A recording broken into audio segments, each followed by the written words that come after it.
वरना अपना आप ही देखते रहते थे। घर से आईना देखना बुरी बात नहीं, लेकिन सिर्फ अपना आप ही देखते रहना और हर वक्त देखते रहना, खुदा मुझे ऐसी खुदाई ना दे कि अपने सिवा कुछ दिखाई ना दे। ये भी कोई इतना ठीक मसला नहीं। आप गौर फरमाए, क्या अर्ज करना चाहता हूं आपकी खिदमत में मेरे अजीज।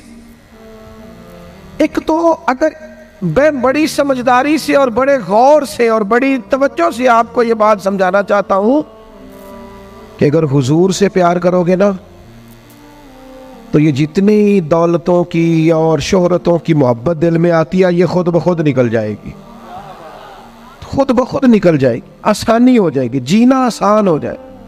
दूसरी बात आपकी खिदमत में अर्ज करूं, हम ना ताज़ा दम नहीं रहते, हम परेशान रहते हैं,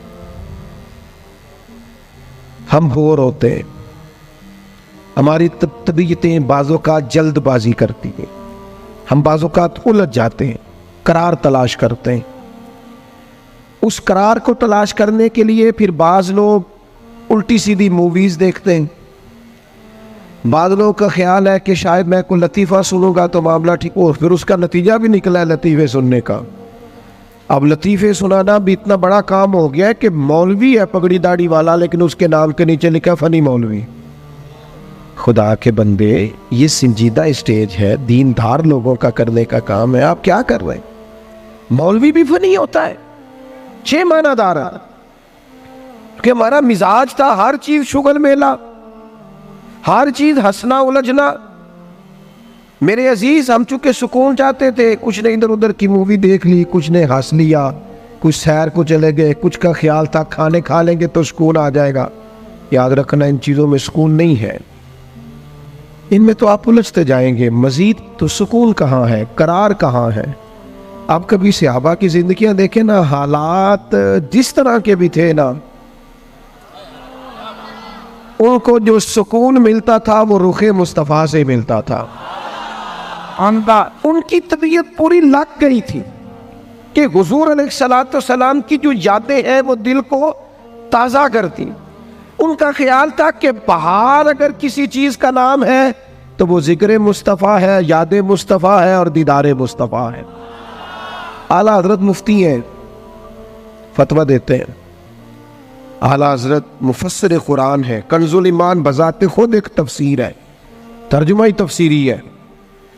आला हजरत मुहद्दिस हैं, वो जब अहादीस मुबारका का हवाला देते हैं तो यूँ लगता है कि जैसे बड़ी गहरी नज़र है इनकी, रावियान हदीस पर भी, उसूल पर भी, और हाफजा भी मजबूत है हिफ्ज़ हदीस के लिहाज, सारी चीज़ें उनके पास थी। लेकिन वो पता क्या कहते थे? कहते थे ये जो मेरा दिल चमकदार है ना, और ये जो मेरी तबीयत हल्की फुल्की है, उसकी वजह ये है कि उनकी महक ने दिल के गुंचे खिला दिए। ये मैं नहीं आपको तकरीर सुना रहा, मैं तो जज्बात का इजहार कर रहा हूं। उनकी महक ने दिल के गुंचे खिला दिए हैं। तो क्यों गुंचे खिला दिए? कहते मेरे नबी का कमाल ये है कि वो जिस राह चल दिए हैं कूचे बसा दिए। वो जिस राह भी चल दिए हैं कूचे, हुजूर पर थोड़ा गुजर जाए तो काम हो जाता है। करार, सुकून, सारे दुख मिट जाएंगे अगर दिल हुजूर से लगा लोगे, अगर मोहब्बतों का मरकज रसूल पाक को बना लोगे। आप देखें ओहद के मैदान के अंदर काफिर ने एक बड़ी अजीब साजिश की मुसलमानों को परेशान करने के लिए, और तक भाई आप लोगों की वजह से अगर इतने लोग तकलीफ में हैं तो आपको समझ जल्दी से बैठ जाए जी, जल्दी से जी, फैसला करने में इतनी देर, अल्लाह आपको सलामत रखे, बैठ जाए जी। अब आप खड़े हैं जनाब, आप भी बैठ जाए, अल्लाह आपको बरकत अता फरमाए। अच्छा, एक बंदा महफिल में खड़ा हो जाता है मोबाइल लेके, अल्लाह उन्हें समझना चाहिए कि बाकी सारे कुल भी हैं मोबाइल। खुदा के बंदे, आपकी वजह से इतने लोग पीछे अगर परेशान है तो आपको समझना चाहिए उस चीज़ को। अल्लाह ताला आप सबको हंसता और मुस्कुराता रखे। नबी पाक की ज़ात से जब आपकी कामिल वाबस्तगी हो जाएगी ना, तो हुजूर की ज़ाते वाला का प्यार, और प्यार लारों वाला नहीं होना चाहिए, खाली जल से महफिल में और माइक हाथ में आया तो इश्क का दावा तगड़ा, खाली इस तरह नहीं, तन्हाई में भी तू रोए हुजूर की बारगाह। एक महफिल में मैं एक दफ़ा हाजिर था तो एक नात का बच्चा मेरे पास आया, कहने लगा जी मेरी सिफारिश कर दो, मैं भी हुजूर दी बारगाह च हाज़री लवानी है। मैं क्या पुत्र तू घर जाके पढ़ लै, उत्थे भी हाज़री लग जाएगी कि 4000 बंदा चाहिए हाज़री लवाने लई। हुजूर की बारगाह में तो जहाँ बैठ के भी पढ़े हाज़री लग जाती है। इसके लिए क्या साज समर के मजलिस ही फ़कत हो तो हाज़री लगती है? ये भी आला हाज़री है, पर वो तो वल्लाह वो सुन लेंगे और फरियाद को पहुँचेंगे हम। बस इतना तो हो, कोई फरियाद करे दिल से, तू बात तो दिल से कर। आपकी जब कामिल वाबस्तगी हुजूर से हो जाएगी ना, तो ये गुर्बतों का डर, ये परेशानियां, ये आजमाइशें, एक जगह रोना नहीं रोया हजरत बिलाल ने कभी अपनी गरीबी का, एक जगह परेशान नहीं हुए कभी हजरत सलमान फारसी के मैं परदेसी हूँ, एक जगह भी कभी जनाब सुहैबी रोमी को तकलीफ नहीं हुई। क्यों भला? इसलिए कि हुजूर की मोहब्बत ऐसी दवा है जो हर बीमारी से शिफा अता कर देती। उहद के मैदान में काफिरों ने एक चाल चली थी। उनको पता था कि कौन सी बात मुसलमानों को ज्यादा परेशान कर सकती है। उन्होंने एक अफवाह फैला दी थी कि माज़अल्लाह हुजूर को शहीद कर दिया गया। उसकी वजह से शदीद परेशान हुए सहाबा, और जंग के जो नतायज बरअक्स आए उसकी बड़ी वजह यह अफवाह भी बनी। अब सहाबा बड़े परेशान थे, हुजूर शहीद हो गए। कुछ लोग ना मैदान उहद से जब वापिस आ रहे थे ना, जंग खत्म होने के बाद, एक खातून जा रही थी मैदान जंग की जानिब। औरतें अपने मिजाज के लिहाज से कमज़ोर होती है कल्बी तौर पर, और बड़ी खूबसूरत बात लिखी है उलमा ने, कहते हैं औरत के दिल में दर्द ज़्यादा होता है ना, प्यार ज़्यादा होता है, और ये जो वो कमज़ोर वाक़या हुई है इसे ऐब ना समझो।